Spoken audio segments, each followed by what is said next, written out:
Saudara-saudaraku yang kekasih di dalam Tuhan. Maka di sini ayat yang ke-19, dikatakan apa? Karena itu, siapa yang meniadakan salah satu perintah hukum Taurat, sekalipun yang paling kecil, dan mengajarkannya demikian kepada orang lain, menduduki tempat yang paling rendah di kerajaan surga. Tetapi siapa yang melakukan dan mengajarkan segala perintah-perintah hukum Taurat, ia akan menduduki tempat yang tinggi di dalam kerajaan surga. Sulit ya saudaraku, apa sih sebenarnya maksud Tuhan ini? Apa sebenarnya? Sebab dikatakan sikap hidup kita kepada hukum itu akan menyatakan sikap hidup kita kepada Allah.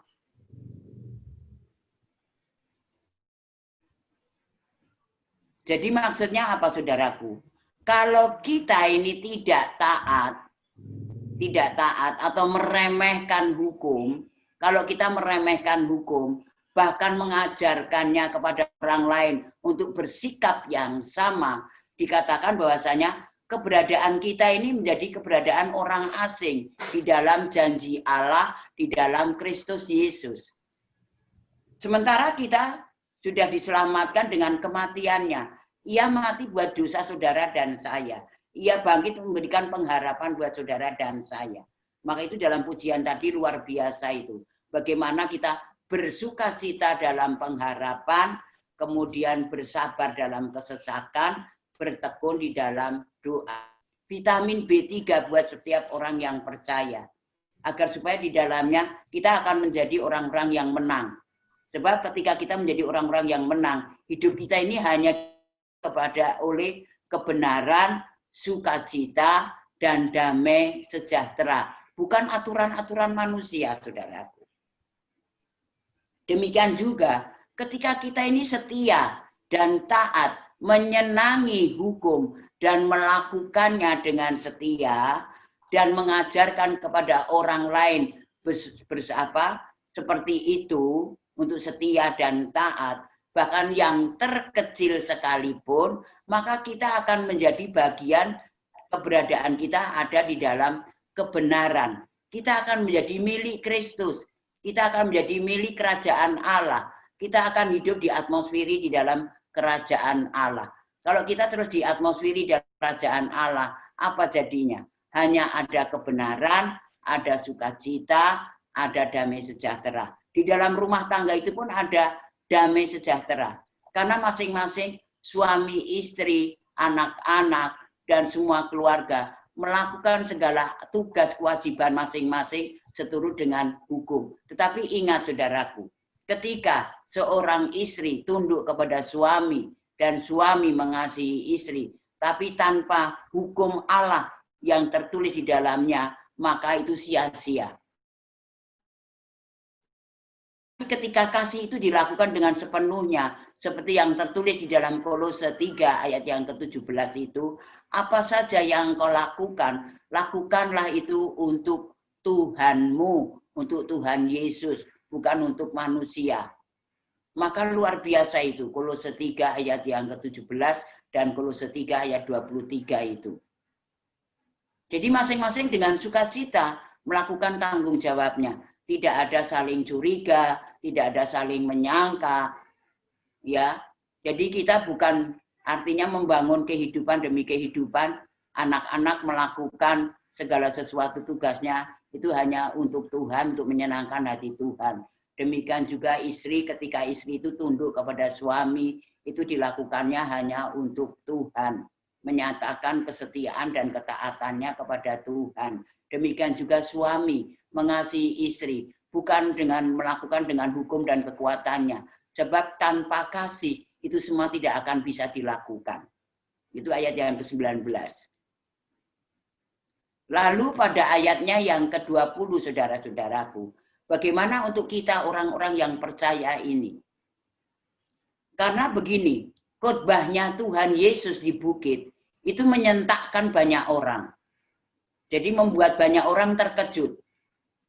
Bagaimana hukumnya Allah, hukumnya Kristus yang dituliskan di dalam setiap hati kita orang yang percaya, yaitu hukum kasih, mengatakan kejahatan hendaklah kau balas dengan kebaikan. Nah, sementara hukum Taurat atau Taurat-Taurat yang dibuat oleh manusia mengatakan nyawa ganti nyawa, gigi ganti gigi, jauh itu. Nah, oleh sebab itu, pada waktu Tuhan Yesus mengatakan, kasihlah sesamamu manusia seperti dirimu sendiri, dan kemudian khotbah di bukit ayat yang ke-11 itu terutama, apabila engkau difitnahkan, engkau dicemooh, dan engkau dikatakan jahat oleh orang-orang yang tidak bertanggung jawab, biarlah Tuhan itu balaslah semuanya itu dengan kebaikan. Sebab berbahagialah orang yang membuat damai. Ayat yang ke-9 itu. Berbahagia orang yang membuat damai. Sebab merekalah yang akan menjadi anak-anak Allah. Kalau kita menjadi anak-anak Allah, wow, atmosfer kita, koridor hidup kita, senantiasa nuansa ilahi. Tahu bahwa Allah turut bekerja di dalam segala sesuatu untuk mendatangkan kebaikan. Pahit, getir, manis, asam, apapun juga. Ketika kita percaya bahwa Allah turut bekerja, maka Tuhan akan mendatangkan kebaikan. Baiknya untuk siapa? Mereka orang-orang yang mengasihi Dia dan yang terpanggil menurut rencana Allah. Saudara dan saya adalah orang-orang yang terpanggil menurut rencana Allah. Sebab sejak dari kandungan, Tuhan sudah mengenal saudara dan saya. Dan sejak dalam kandungan, saudara dan saya sudah dikuduskan. Sejak dari kandungan, saudara dan saya sudah diurapi Tuhan untuk menjadi suara dan memiliki suara kenabian. Nah, oleh sebab itu di sini ayat yang ke-20. Ketika banyak orang tersentak sebetulnya, mereka menganggap bahwasanya pada waktu hukum Taurat ini dinyatakan kepada banyak orang, maka banyak orang menyangka sebetulnya ketika apabila ada 2 orang itu bisa menuju di dalam kerajaan surga, maka mereka hanya menyangka 2 orang itu tentunya hanya orang-orang ataupun ahli Taurat dan orang Farisi. Tetapi sekali lagi Tuhan Yesus menyangka, bukan, satupun dari 2 orang itu tidak ada satupun yang bisa masuk di dalam kerajaan Allah. Sebabnya apa, saudaraku? Karena baik itu ahli Taurat, baik itu ahli kitab, baik itu orang Farisi, tidak ada satupun yang sempurna, bahkan yang sanggup melakukan 248 aturan dan 365 larangan di dalam hukum Taurat itu. Wow. Tidak ada satupun. Tetapi Tuhan katakan, ketika engkau dapat melakukan kebenaran di dalam hidupmu lebih tinggi atau setingkat lebih tinggi daripada kebenaran orang-orang Farisi ataupun ahli-ahli Taurat itu, dikatakan setingkat lebih tinggi, maka engkaulah yang akan masuk di dalam kerajaan surga. Karena apa? Engkaulah yang hidup di dalam janji kebenaran Allah. Oleh sebab itu, saudara-saudaraku kekasih Tuhan, bagaimana kita taat? Otomatis. Karena menurut Tuhan Yesus itu antara hukum Taurat dan hukum kasih yang dinyatakan oleh Kristus itu berjalannya seiring.